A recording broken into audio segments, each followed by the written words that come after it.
counties.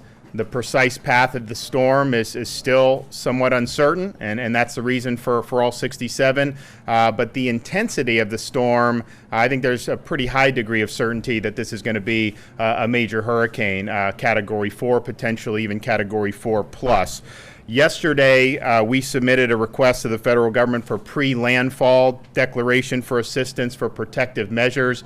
We anticipate getting a positive response on that. That request has been endorsed by the entire Florida delegation in the U.S. Congress, and we appreciate them for their support on that.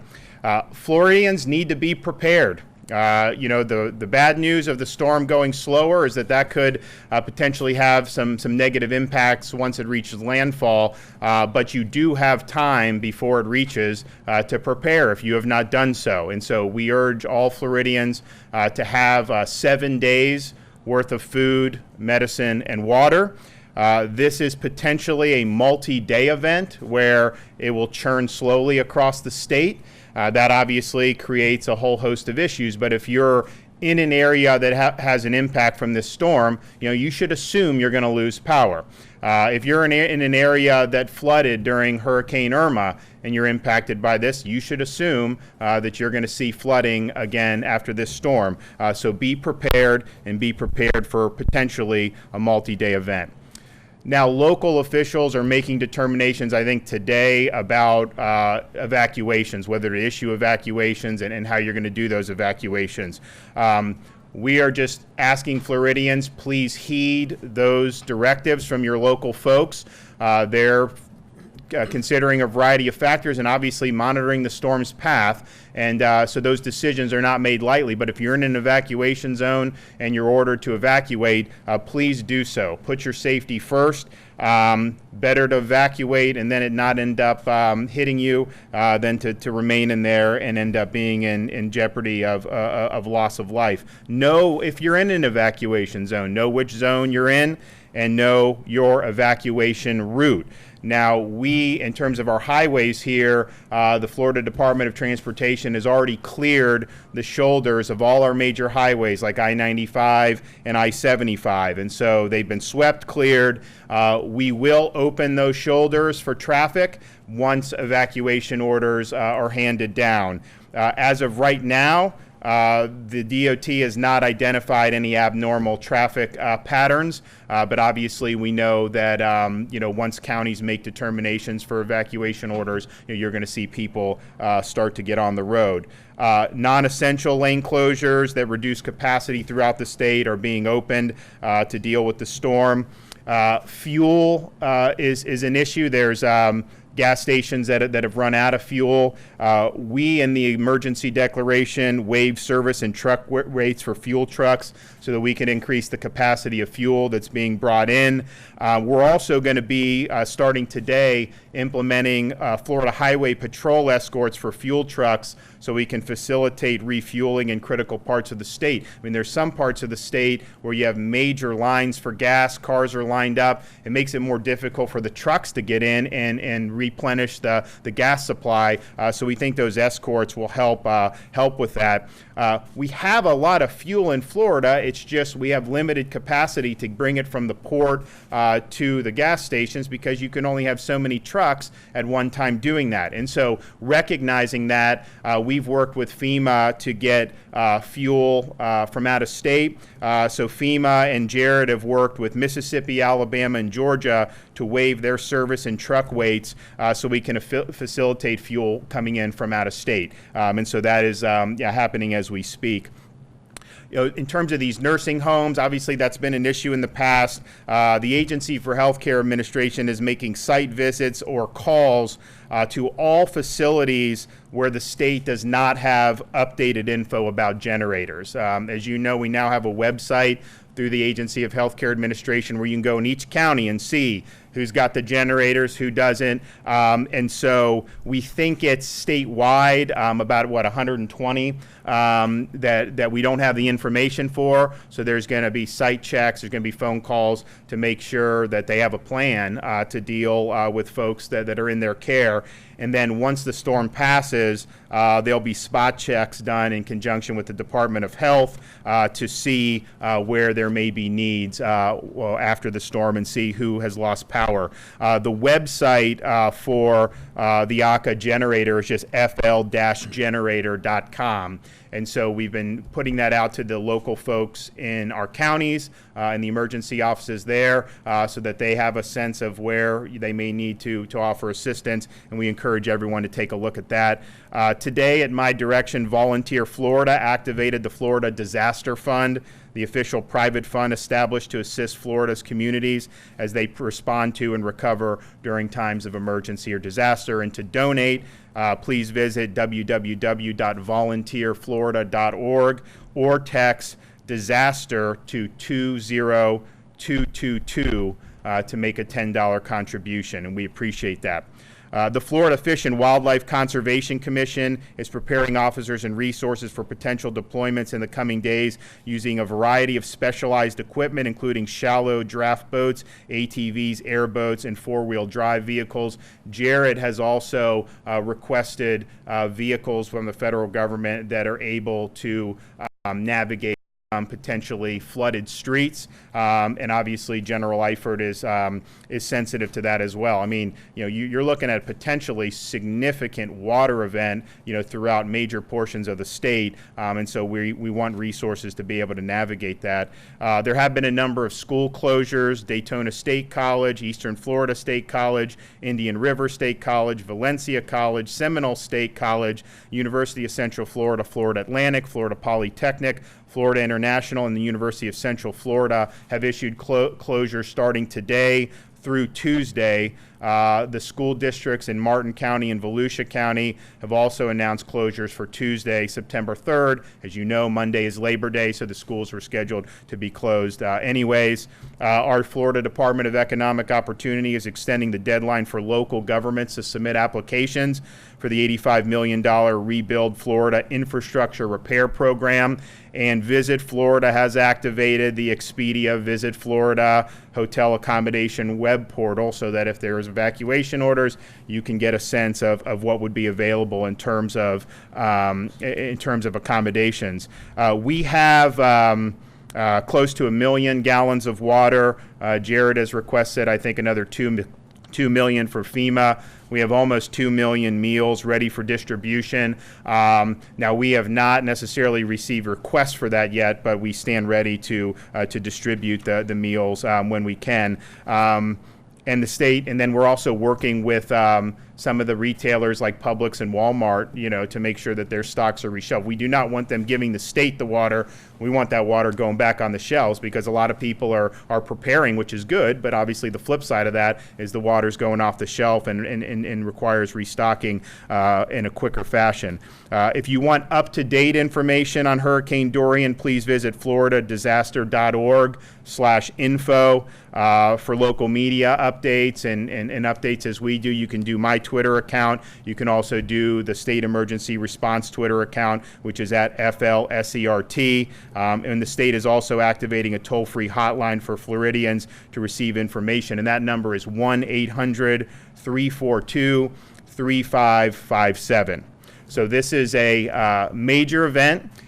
We still have some degree of uncertainty, but I think if you look at the different forecasts, you see potential places in South Florida, potentially going all the way up the coast of Florida.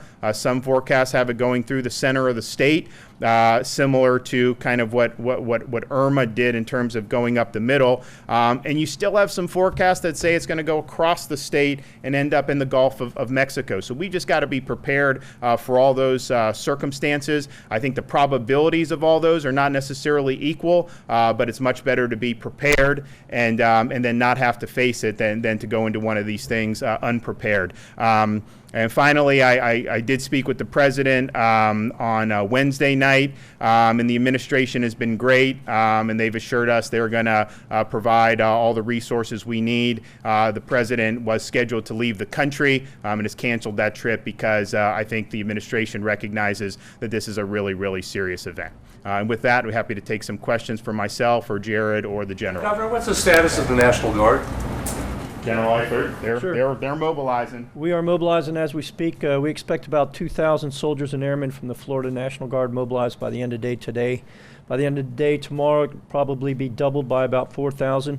We're trying to be responsive but not overzealous in implementing whatever requirements the Department of Emergency Management levies on us. So we're prepared to respond. We have 12,000 soldiers and airmen in the state, and every one of them that is able and in the state, not deployed, will be ready to step up as needed. In addition, we have emergency management assistance compacts with various states in the southern region especially to be able to fill in any voids that we have or gaps in our formations that might need specialties like aviation, engineering, high water vehicle transportation, and those kinds of things. And we also, the general's talking with other states. We anticipate getting support from other states. I know I spoke with the governor of Alabama, and she authorized some National Guard personnel from Alabama. So that is ongoing, and I'm sure we will provide those updates once we get them. Governor, yes. This is just an observation. I noticed there's a lot more FEMA personnel in the EOC, and obviously the trucks that were previously across the street at DFS are now right here in the parking lot.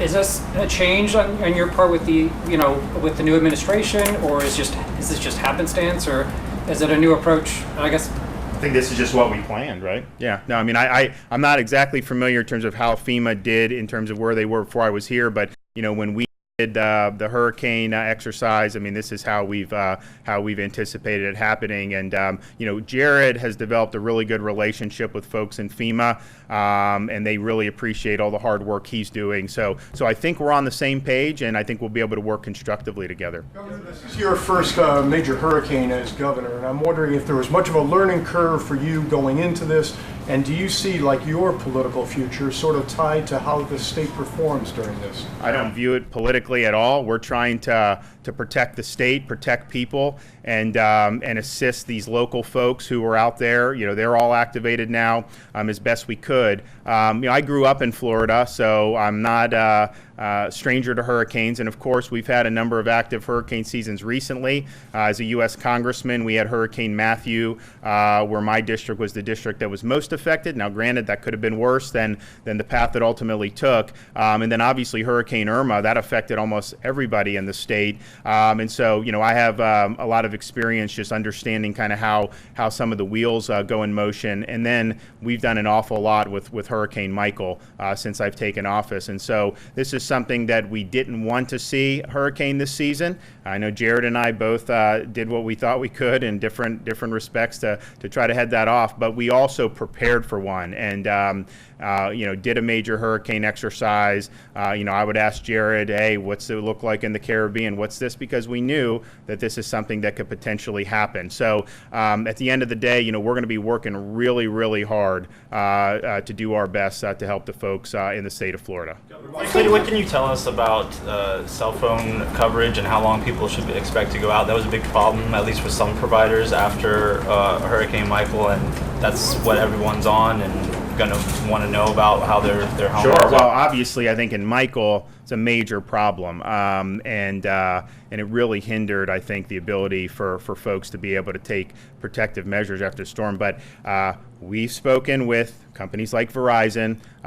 They have a plan. They are implementing the plan. They recognize, the threat from the storm and are taking action. And so that's really, at the end of the day, these are private companies. What we've done, Jared's talked to him, I've talked to him, has said, look, the state really believes that having a plan and being able to take action to restore any lost service as quickly as possible is very important. Helps with the recovery efforts, helps with people whose livelihoods are at stake. And I think they all get that, and I think they recognize some of the problems in the past.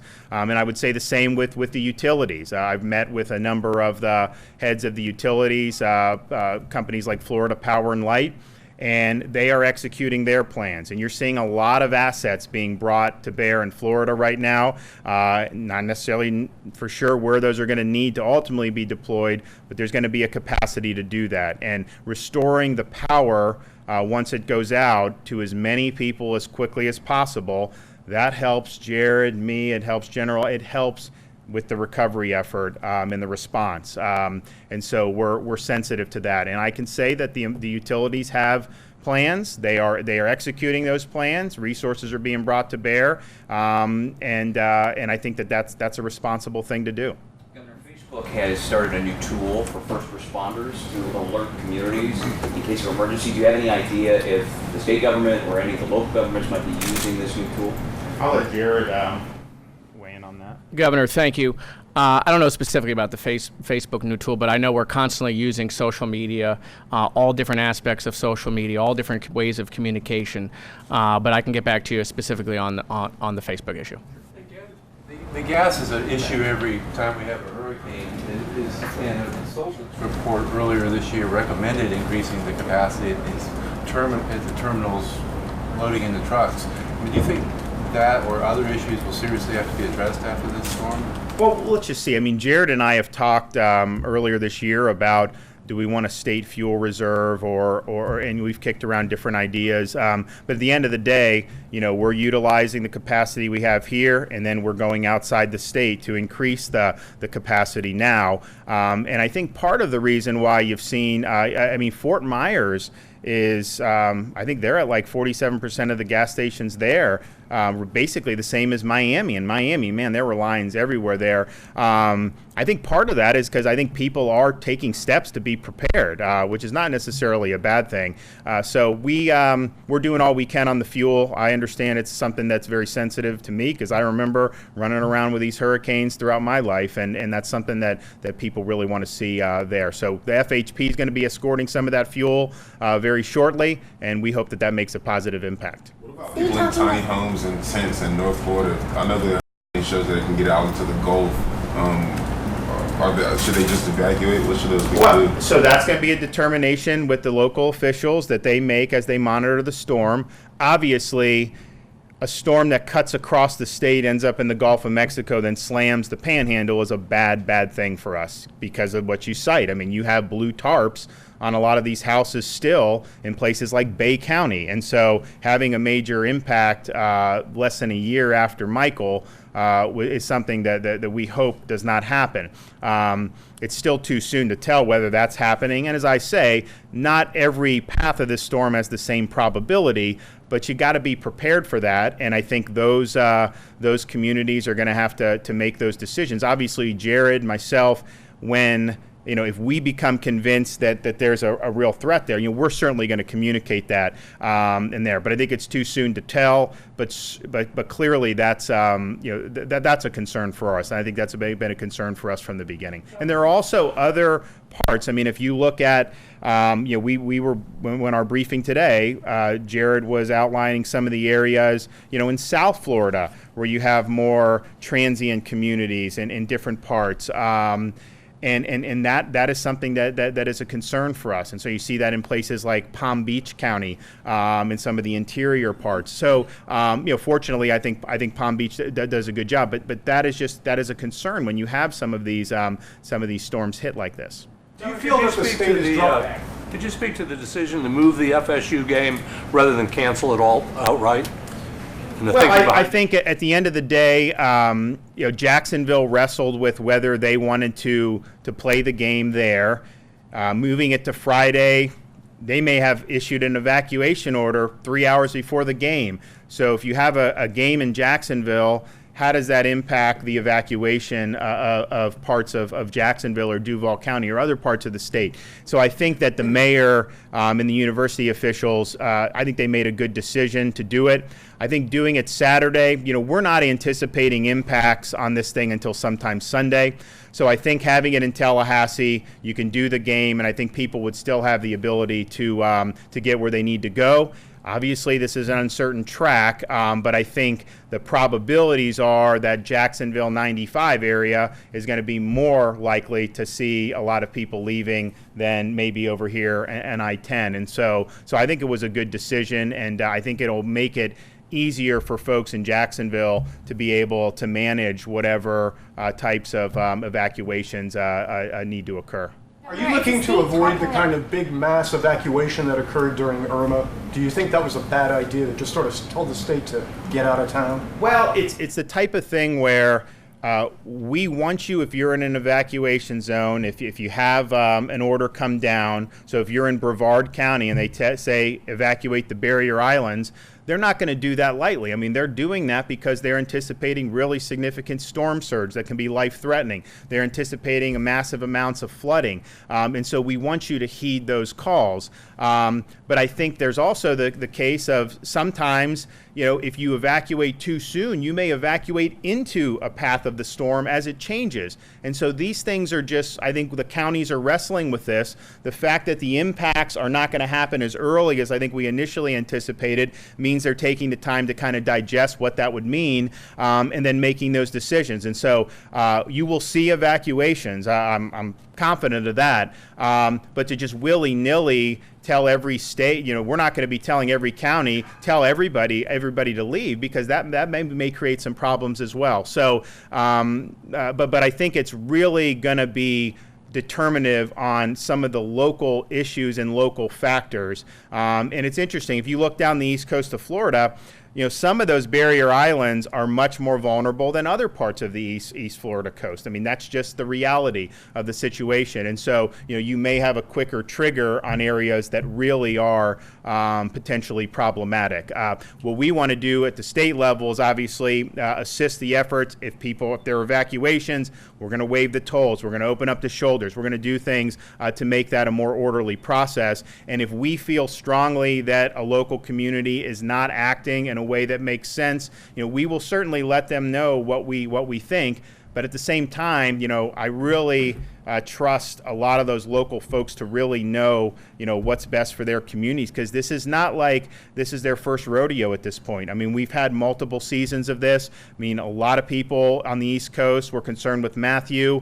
Irma concerned almost everybody, and so we're going to, we're going to tell people really focus on the news coming out of your local emergency officials. Is the state talking to federal officials about prisoners? FCI Miami is not rated for a Category 3 storm. Obviously, some of these are federal facilities, but what are you guys doing about prisoners? Well, we're on our facilities. That was actually one of my concerns, because I'm like, and basically the prisoners are put into facilities that can withstand, impacts. And so you will see prisoners moved around. And, that was done with Hurricane Michael, and it was done relatively uneventfully. And so that's what's going to have to happen this time. In terms of the federal, we're not really going to take federal prisoners. I don't think there's a plan for that, because I think they obviously have their own facilities and are responsible for those inmates. Also on FEMA funding, you might remember when you were up in Congress that there's a bit of a delay in the way that FEMA can get the money down to the states, then they can distribute it. I think there's like 2 or 3 weeks per month that Congress or the Senate can actually sit on the money and debate about it. Some members will actually use it to say that they got all this money. With this storm coming, do you know if there's any interest in actually kind of removing this and to get money down to the state faster, or? Well, Jared can speak about what we've done. Now remember, some of the money was FEMA, but some of the money was, there were processes here that were not working effectively as well. But Jared can talk about what we're doing there. And just one more question after this, please. So I've already addressed that with FEMA about the money that is at the CRC for approval and in OLA review. I've also talked to our delegation about that, and so FEMA is already communicating with me about the dollars that they're going to push down, because obviously as counties and cities have to respond, we want to make sure that they have the resources to do so, which is why, obviously over the last 7.5 months, 8 months, we've pushed now more than $800 million down to the local governments. It's more money than the division has ever moved in its history. Over $150 million of the Citrus Block Grant program has been moved, under Governor DeSantis. So I am looking at that, and FEMA is cooperating, getting that money out faster. You mentioned that there were millions of meals and that there was a lot of water being stockpiled. Where are those stockpiles at? Are they going to be centrally located, or are they out of state, ready to move in? I mean, I know some of them are in Central Florida, but Jared could probably tell you where all those are. Yeah, so they're in our warehouse in Orlando. We stockpile both the water and the food there, and then it becomes a massive distribution center. We also have multiple vendors ready to go to distribute all sorts of different commodities, including water and food. What triggers that? When do you decide it's time to distribute? So there's a lot of things. Right now I'm gathering commodities. As counties request things, we push them down. They put in those requests, and then we fulfill all the needs or any unmet needs that they may have. But we haven't received any requests up to this point from the counties, but we stand ready to fulfill those requests. Yeah, we received no requests for any food. We've been moving water to them over the last couple of days out of the warehouse. So I'm going to be. I think we're going to. I got to get running. I'm going to go down and meet with the folks in Palm Beach County today. I'm also going to tour kind of the super storm facility for FP&L. Get a sense of the assets that they're bringing to bear to help get the power back on, and then we're going to be going to Central Florida, I think to Orange County, visiting with the emergency officials here. But my intention is to end up back here, so we'll probably have another briefing sometime late afternoon, early evening here in Tallahassee. So thank you.